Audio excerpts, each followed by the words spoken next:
এই 5 কোটি টাকা নাও আর আমার বোনকে ভুলে যাও। তো 5 কোটি টাকা। এইসব কি?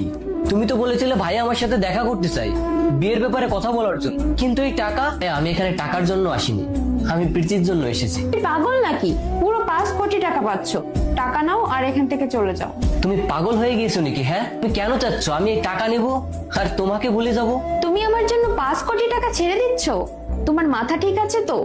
আরে এই টাকা পাওয়ার পর না জানি আমার মতো কত মেয়ে তুমি পেয়ে যাবে। আজকাল ভালোবাসায় পেট ভরে না, টাকাই পেট ভরে। এই টাকা নাও আর নিজের জীবন পরিবর্তন করো। আমার এই টাকা চাই না, আমার তোমাকে চাই। আমাকে চাও? আচ্ছা চলো, আমি তোমার হলাম। তোমার কাছে কি এমন আছে আমাকে দেওয়ার মতন? আছে কিছু? আমার ভাইয়ের মতন ঘর, আমি যেভাবে চলাফেরা করি, তুমি রাখতে পারবে আমাকে সেইভাবে? বিয়ের পর আমাদের যখন বাচ্চা হবে তাদের ফিউচারে কি হবে ভেবে দেখেছো কখনো তুমি? আর কি এমন অফার দিচ্ছ যে আমি তোমাকে বিয়ে করব? তুমি আমার সাথে এরকম কথা কেন বলতেছো? তুমি কি আমাকে ভালোবাসো না? এরকম তো না যে আমার কিছুই নেই, কিছু না কিছু তো করি আমি, টাকা তো ইনকাম করি, তাই না? তুমি যে কত টাকা ইনকাম করো না, তাতে আমার মাসের মেকআপ খরচ হয় না, বুঝলে তুমি? তোমার লাইফে এত সুন্দর একটা অফার পাচ্ছ, এই টাকা নাও আর এখান থেকে চলে যাও আর ভুলে যাও আমাকে। আর তোমার এই ডিসিশনে আমাদের দুজনের লাইফটাই চেঞ্জ হয়ে যাবে। আমিও কোনো ভালো ছেলে দেখে বিয়ে করে নেব আর তুমিও অনেক টাকা পেয়ে যাবে। আর এরপরও যদি আমরা বিয়ে করি না, তাহলে সবশেষে আমাদের জীবনটাই নষ্ট হবে। তোমার যদি কাউকে বিয়ে করতে হয় না, তাহলে তুমি করো, কিন্তু আমি করবো না। আর তোমার জন্য 5 কোটি টাকা কি, 500 কোটি টাকা দিলেও আমি নিবো না। দেখছিস, আমি তোকে বলছিলাম না এই ছেলে তোর জন্য একদমই পারফেক্ট না। এত বড় একটা সুযোগ দিচ্ছি তারপরও কাজে লাগাতে চাচ্ছে না।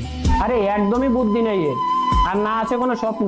দেখি একে পছন্দ করছিলি আর কেন বা বিয়ে করতে চাইছিলি?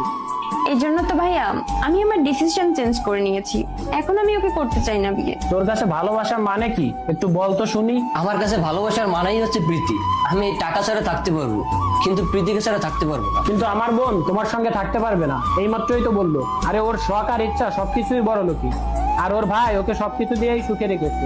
ওর সব স্বপ্নই আমি পূরণ করছি, আর ওর বিয়ে আমি এমন একজনের সাথেই করাবো যে ওকে আমার থেকেও বেশি ভালো রাখবে। আর ওই লিস্টে তো তোমার নামই নেই। প্রীতি, আমরা তো এতদিন ভালোই ছিলাম, আর বিয়ের পরও আমরা ভালো থাকতে পারবো। আমি থাকতে পারবো না সৈকত। বিয়ের পর সবকিছু পরিবর্তন হয়ে যায়। তখন কি আমি আমার ভাইয়ের কাছ থেকে টাকা চাইবো? অবশ্যই তোমার কাছ থেকে চাইবো। আর যখন তোমার কাছ থেকে আমি টাকা চাইবো, তখন আমাদের ঝামেলা হবে। আর যখন ঝামেলা হবে তখন আমাদের আলাদা হয়ে যেতে হবে। আচ্ছা ভাই, অনেক হয়েছে। আমি তোমাকে লাস্ট আর একটা চান্স দিতে চাই, এখনো তুমি এই টাকাটা নিতে পারো। ভাইয়া প্লিজ, আমি আপনার বোনকে অনেক বেশি ভালোবাসি। আমি জানি আপনার বোনকে আপনি যেভাবে বড় করেছেন আমি সেভাবে কখনো ওকে রাখতে পারবো না, কিন্তু আমি আপনাকে কথা দিচ্ছি ভাইয়া, আমি ওকে সারা জীবন অনেক খুশি রাখবো। কখনো ওর চোখে পানি